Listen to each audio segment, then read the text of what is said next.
So in today's interview, we have Alina, who is a unique student. She has been to 3 countries and 3 programs throughout her life, and now she is in Vienna studying at WU. And yeah, you're about to find out the struggles and the experience of a student who is very international, I would say. So Alina, please introduce yourself. Hi, my name is Alina, and I'm from Moldova. For the first time, I left my country when I was 16, and I went abroad with Flex program, which is probably very familiar for people from post-Soviet countries, because I've met a lot of people who knew about it. It's basically a program that provides you with all the expenses, and you can go and study in the US for free for a year, so you can become an exchange student for free. When I was 16, I won the scholarship and I went to the US. I studied there for 1 year. Then I came home. I stayed 1 year at home and I won another scholarship to study in China in UWC. It's a United World College. I studied IB there. So I went to China. I studied IB, International Baccalaureate there. And then COVID hit, so we had to go home again, and we couldn't go back, so they kind of transferred the international students to Denmark. So I finished my high school education in Denmark. And then I actually got a scholarship to study in a university in the US. I studied there for a year. I lived in South Carolina, and I went to an American uni for a year, and then I decided that I'd like to go back to Europe. Nice. And I found Maria, who explained a lot about education in Austria, in Vienna. How to get to Europe. And how to get there. Yeah, so I think it was 2 weeks or 10 days before the entrance exam, I texted Maria and I was like, do you think you can help me? Is there anything we can do now? Is it too late? But she did, so now I'm here. I'm a BBE student. Yeah, you made it. Congratulations. Wow, that's a very impressive story. Just like back and forth, back and forth. And the scholarships are amazing because I think they're very competitive to get. I would say they're quite competitive, but what's great about them is that they're not really looking at your maybe grades, like they don't require perfect grades to get the scholarship. All you need is to be super active, super open, sociable, just like more of your personality traits. Do you need to do maybe some volunteering, to see? Definitely. It's always a great thing on your CV. So people love to volunteer. I think in the USA, in colleges and universities, people love volunteering. I think it's in Stanford, some stuff like for that. For sure. Volunteering, yes. Yes, yeah. So that's the story. And now we're going to get into the details of the story. So after you finished high school, how did you decide on where to apply, or how did you go with the enrollment procedure? Did you look it up yourself, and how did it go? So in high school we had college counselors. So they were people who were supposed to help us to get into universities. And the thing is that people who went to a United World College, they had a special scholarship program for UWC students. So our college counselors, they really liked us to apply for those programs because it was very easy for us to get the scholarships and for them to do their job very nice and smooth. So I wanted to apply to Europe, but I'm not an EU student. I'm not an EU citizen. So they told me that it was practically impossible to study without paying huge fees or getting scholarships that are meant for students with very, very high grades, which I didn't have. So I couldn't apply to schools in Europe, so I thought. And I applied to schools in America, and I got into some, but yeah.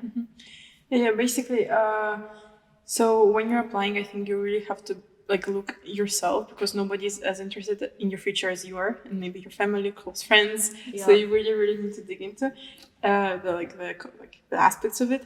And also, studying in Europe, the main kind of point of this interview is that studying in Europe is possible, and it can be very affordable, very, very much affordable.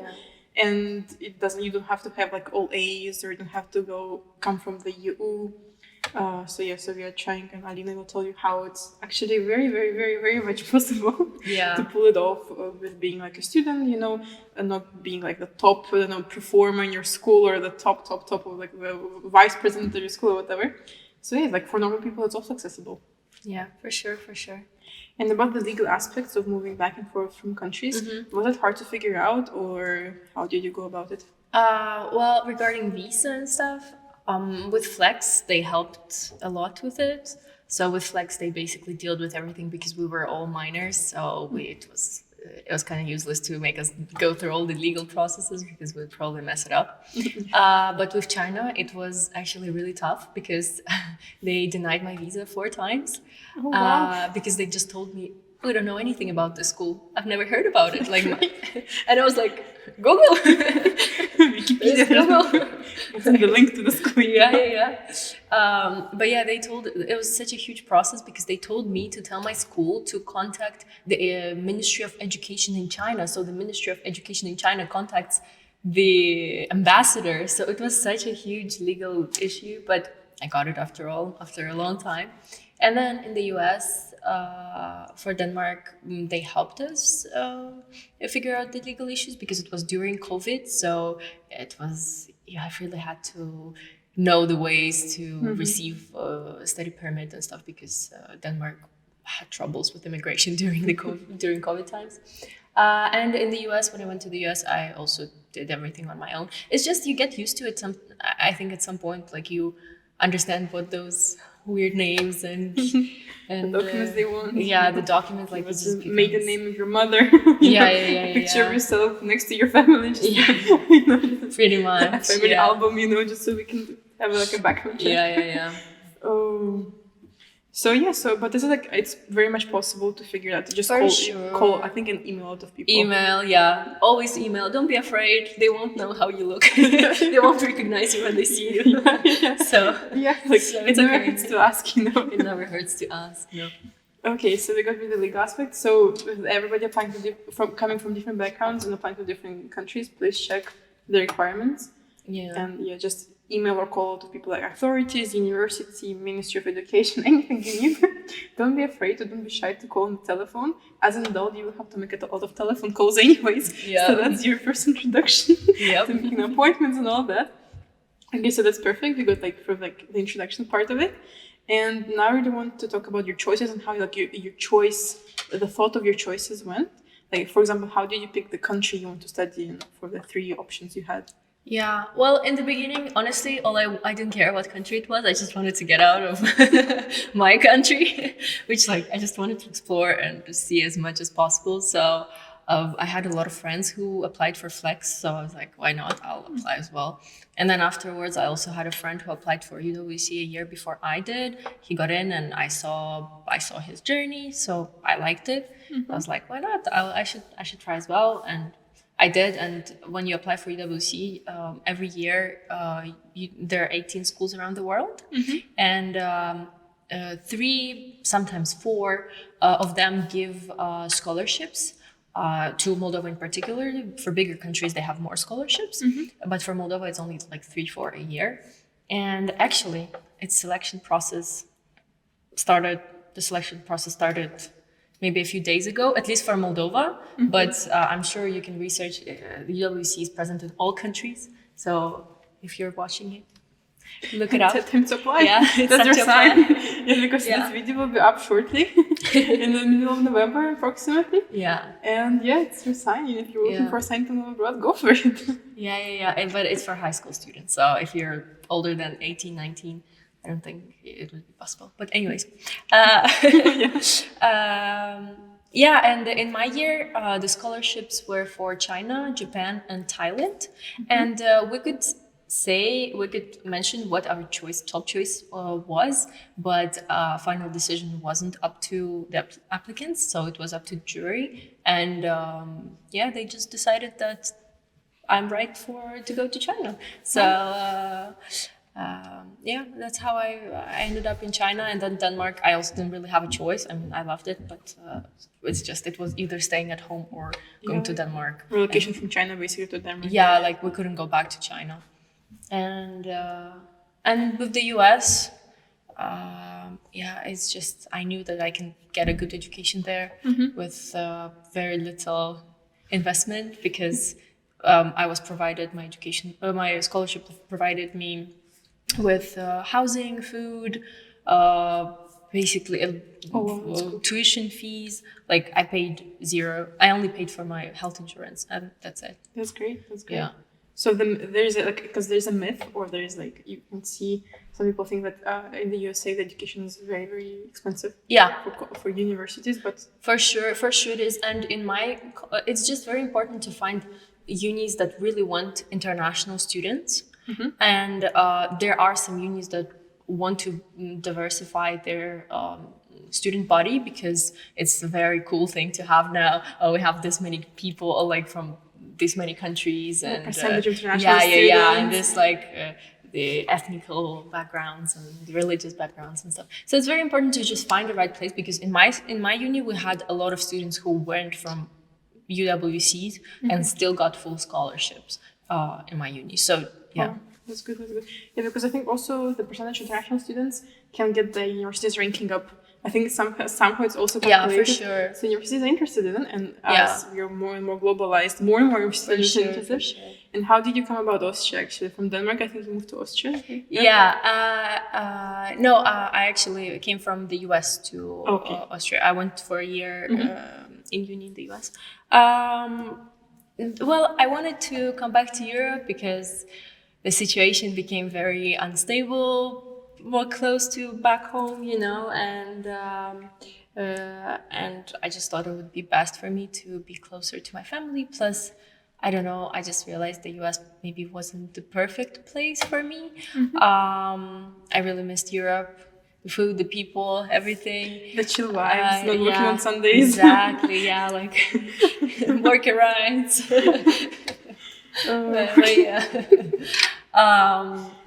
So I researched first and I found out for non-EU students the options really were very limited. So I found that in Germany you can study for free, in Austria, in actually Belgium it's not free but it's very cheap.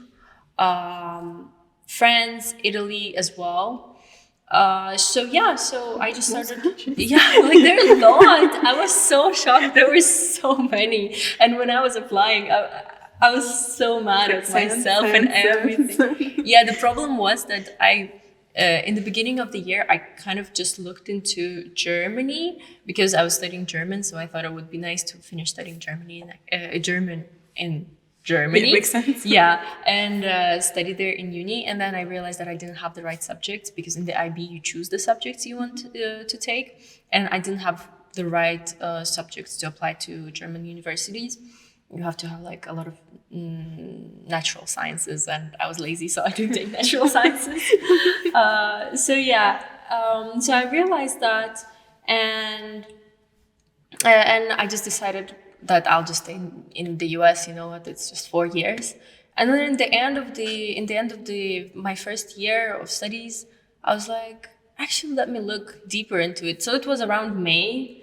And I was like, Austria is a bit random. Like I never thought about Austria. Like I really didn't know anything about it.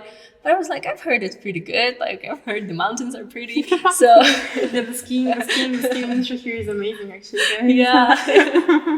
Yeah. So I started researching unis in Austria actually because Belgium was also great, but living in Belgium, for example, living expenses are very high. So I was trying to find a country where living expenses were pretty low.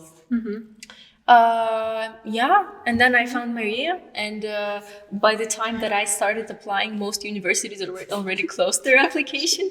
But I applied to WU, I applied to Lauder Business School, and I applied to one more school in the south. It's like Carinthe University. Yeah. But that's a bit. I think it's much smaller than Vienna. Yeah. It's very small. It's just like I found business bachelors in English, and I was like, I'm just going to apply to the ones that are open. And these three were the only ones that were open. So I was like, I'll try my luck. And so like the 5 countries you mentioned from EU, they all had like English programs, right? Yeah, for sure. In France and Italy, it was a bit harder. to find because they don't have very good websites. So like public universities there have very weird websites. So once again, if you want to apply, when I was applying, it was kind of like already too late because it was already beginning of June and I was getting ready for the exam and everything. So yeah, but if you want to apply, just email all of them and try to figure out how you can do the application because they have very weird websites. But Belgium had pretty good websites. It's just I missed the application deadline. Yeah, sometimes like the reason not to apply to uni is like their website. Yeah, for sure, for sure. I remember once I was helping a student write a motivation letter to another university. I don't remember what the uni was. I think it was somewhere in EU as well. The website was so confusing. I was trying to look at her program, like what it offers to help her like decide why she's applying there. And I was like, I'm done. the website is like, it was horrible. It was so unintuitive, you know? And it's so easy. There's so many templates online just to like go to any. Right? Yeah. Like it's so not user friendly. So yeah, if you like just research like whatever Bachelor in this and this usually public universities are the ones that are free in Europe. Like or public, like a very small fee. Yeah, exactly. Like this uni and then just email the university because in some countries it's horrible. Yeah. And you also looked for like bachelor business, like you looked for like economics and business bachelors also in the 5 countries you mentioned, like Italy, Germany, or did you look at different like degrees as well, like medicine, something like that? No, I only looked at business and economics because I already knew that I'm gonna study this because I'm not good at anything else. You know what they say? You know what they say? People who don't know what they're good at just study business and economics. But because then you can apply this degree to basically anything exactly, you want. Yes, exactly. Like, you can work in any field you want. Imagine if then you decide to pursue like a medical degree and then you can open your own clinic and then you will know how to do the accounting of the clinic. Yeah. Or how to how do you say that? Promote it and stuff. So it's kind of, it gives you kind of a basis of like how the world works because everything is tied to money at some point. For sure. So if you know how money works, it's great for you. For sure. So yeah. So now we move on to part 2 of this interview. It's more about informal aspects. So we covered everything about application, all that. But now it's really time to talk about socialization, adaptation, finding friends, all the kind of experiences you have as a student. So how did basically when you come to a new country, how do you find new friends? Was it easy for you and so on? Yeah. Well, I think it was much easier the first times when you do it, but then the longer you do it and the longer you leave one country and then move to another one with a completely new group of people, it becomes harder and harder. So for me, at some point, it became really hard to actually like get to know people and start it over because you just get tired of starting over every single time. So yeah, it was, I think the longer you do it, the harder, but it's because I haven't stayed in one place for longer than a year. For the past 5 years, 6, like it's been really you just get tough. too tired, you know. Yeah, I just get too tired. Small talk all over again. What's your favorite color? Yeah. What kind of music do you like? Exactly, yes. And did you find like any lifelong friends in these programs, like that you still talk to now, for example? Yeah, for sure. I mean, it's definitely very few people because after you leave, you feel like, oh my God, I'll never forget you. But then you're still young, you probably will. But like I have very good friends from every place I left that I still talk to, and from the US when I went to the first time, it's still my host family for sure. Like they were amazing, and my host sister, and like some very good friends I found, and then from China, from Denmark as well. Like just like a few people that remain with you, and I think it's amazing because you really get to know who are your real friends. And you also get to know you, like what do you want from people. That's true, that's very true. Like you stop wasting time on people that you know you don't like yeah, in terms of like in the beginning you're kind of like trying to make it work and like you know, but then afterwards like we don't vibe, it's okay, you know, like it's fine. You don't have energy you don't have to be liked by everybody. It's just exactly. like you pick your people. Yeah, exactly. It's like quality over quantity, you know, for sure, I would say. For sure, in business for as sure. well. And when you change environments, right, because it's like US is probably very different from Europe. in some aspects. How do you adapt to it? Like, was it like a sudden shock for you, or did it kind of? Yeah, well, I don't know. I'm a very flexible person, and it's very easy for me to adapt to new environments. In fact, it's much harder for me to stay in one place than actually to adapt to something new. Because when it's new, like it's crazy. You're so happy every day. Like everywhere you go, you're like, oh, I'm living that dream. I'm living in that movie. But yeah, I don't think I had any big like cultural shocks. Even in China, it was like probably the biggest cultural shock for me was like spicy food or something. Like it wasn't that like I didn't experience anything too bad. So don't be afraid. Yeah, go for it. You're still Go young. for It's time it. to experience, Yeah. because when you're on the couch, Exactly. 70 years old, and then you open your photo album or your iPhone gallery, Yeah. iPhone 20 Pro Max Ultra gallery, and then it's like this, it flips, it does everything, Yeah. and then you see all the pictures and the memories. It's much nicer. And another thing I can say is that while you're young, it's much easier for you to do it. So because I started doing it when I was 16, when it's like the hottest teenage. When your body can do anything, it can stay up for 3 days. It doesn't notice. You're fresh. Exactly. You're in your most like flexible time. You can literally adapt to anything, and you can like everything is very easy for you. The older you get, the harder it gets it becomes to move. You're much tired. You like comfort. Exactly. Like your own place. Yeah, sleeping 8 hours. You're going to sleep at 9. You want to go out at 9? What? Where to have like chamomile tea or jasmine tea in the lobby, and then we go to sleep. No. Yeah. So live while you're young, basically. Just go for it. Yeah. Because I went to a club once and it never went back. We stayed up until 6 a.m. Because how old were you? 19. Exactly. If you did it at 16, you'd love it. It would be a different story. It was a good experience, but I was like, they wanted to do it again. Nope. Once a guy was like, are you going out for a club? I sent him a picture of my soup and a series, How I Met Your Mother. I was like, nope, not today. I'm fine. Not today, not ever. And right now, so we have like a few questions right now, you can see, because we covered a lot of them in part 1, so I'm just trying to navigate. And what would be like your best or most memorable experience in each country you studied at? Okay, so China, the US for the first time, I guess.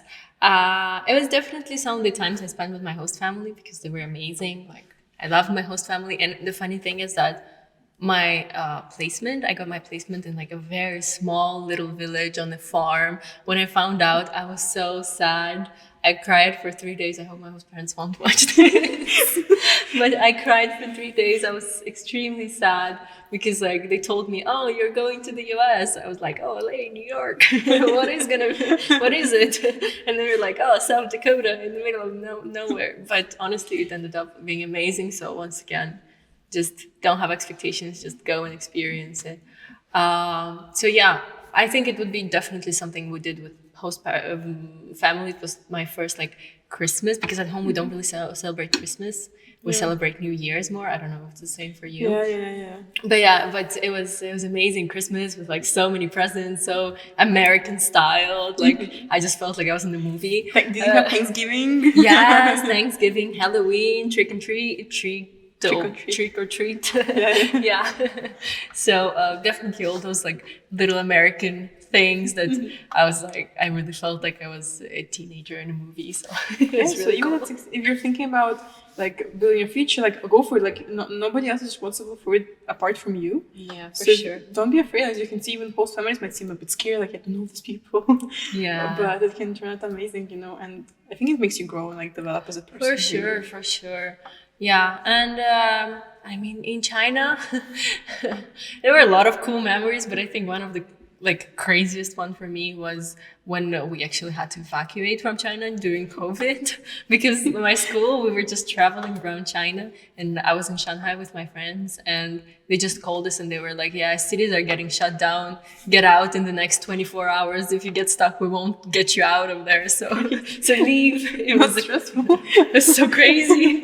But yeah, after I left Shanghai shut down in like 3 days or something. So we got out very, very fast. But yeah. Yeah, those times were crazy for everyone. Yeah. Just nobody knows what to do, and yeah. The thing is that when it came for Europe, it was already old for us, But when it started, it was just like you only see the news. Oh, people are dying. Well, I remember even that we didn't have masks because all the masks. It was crazy. People were buying masks, stocking with masks, and we had like one mask each that school gave us and we couldn't find any, but the news kept saying, oh, you can't wear it for more than 2 hours because it becomes even worse. So you'll basically like die if you wear it for more than 2 hours. So I remember we boiled it to like in the washing machine. Yeah, we boiled the masks because we were so scared. And when I was flying back to Moldova, I was wearing 2 like those thick like proper masks. How did you breathe? 10-hour flight with a scarf on, and I put a hood on, and I tried not to look at anyone, we were so scared. Wow, that's intense. Yeah, it was crazy. Yeah, wow. Because now I think we all have a mask. It's been since like 2 months at least. Right. It's like broken. You tie the strings and yeah. Yep. No, in the beginning it was different. Yeah, everybody didn't know. Now we're just like, whatever. We're just like, okay, mask. Yeah. It's crazy how it was only like 2 years ago. Yeah, time flies so fast. And it was like, 2 years, damn. What you Crazy. lived through. Well, yeah. And like looking back at everything now you're studying, kind of settling in Vienna. What advice would you give to yourself, like maybe 3 years ago, or for yourself from the past? I would say, honestly, I would just say keep dreaming and do whatever you're planning to do, because I don't regret any experiences, like good ones, bad ones, maybe some disappointing ones, but after all, they still are, first of all, great on your CV. And second of all, like they teach you, like it doesn't matter if it ended up well or not so well, it's great lessons. And just keep going. If it's a failure, learn from it and get up, start again. Don't be afraid. Yeah. Just keep the spirit up. Yeah. And when, for example, applying to universities, looking for housing, insurance, with everything of moving to a new country to study, what do you pay attention? What should you most definitely pay attention to? Like, what are like the Well, for me, it was definitely finances, because I wanted to be as independent as possible. You have to definitely look at your finances, like think where you can work, or like what can you afford with your like parents' income, or maybe there are scholarships, apply for scholarships.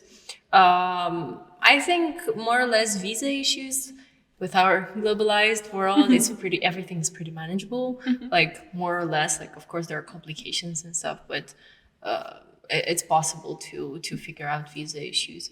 I would say finances, and definitely you have to find something that you can use in the future. So there's no point of wasting your time and doing something that you like that is going to be useless for you in the future.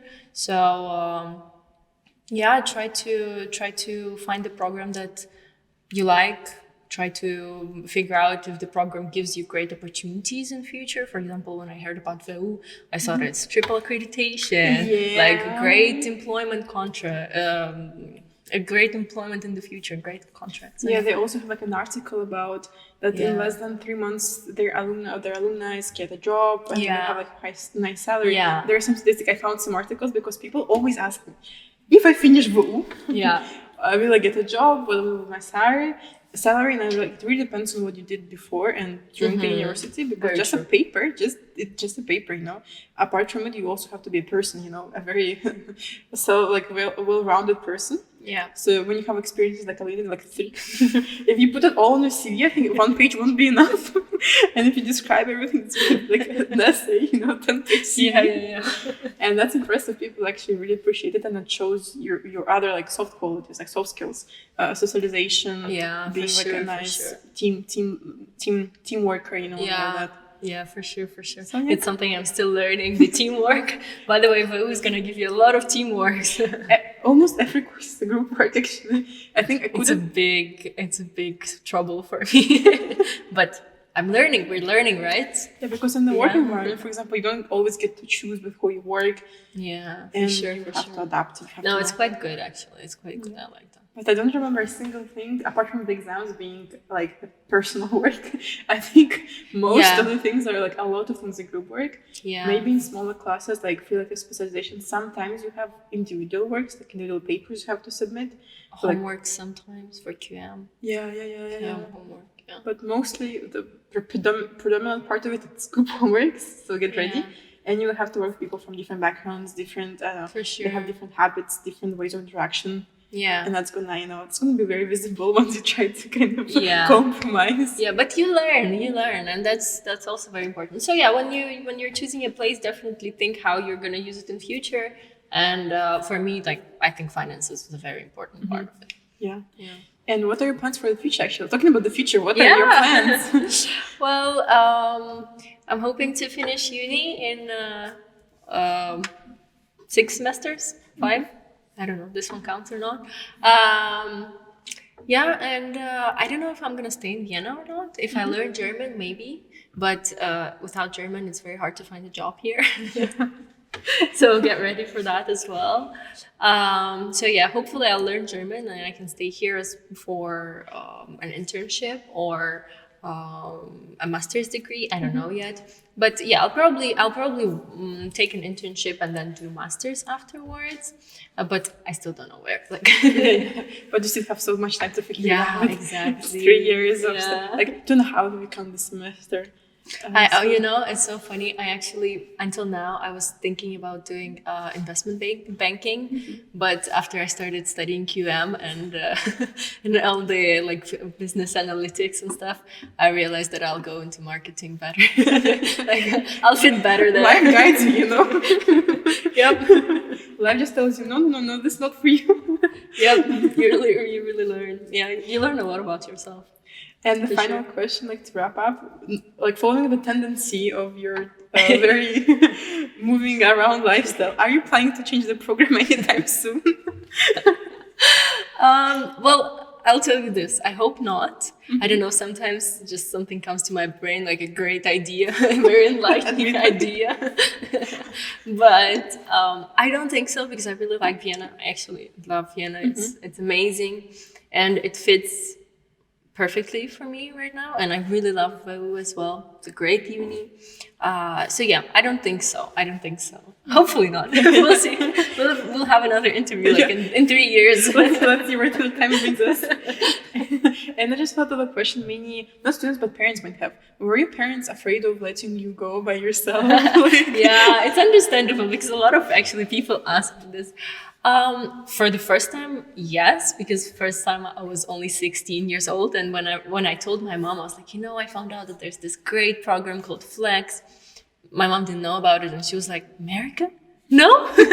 Like, are you seriously asking this right now? But then I told her, okay, I just want to try, because it was like almost a year of different selection procedures. So it was like English tests and a lot of essays, like countless essays and then interviews. So there's like a long selection process. So I was like, I just want to see if I can do it, I just want to check if I can do it, And she was like, okay, if you want to check, fine. But if you win, like, just so you're not going anywhere.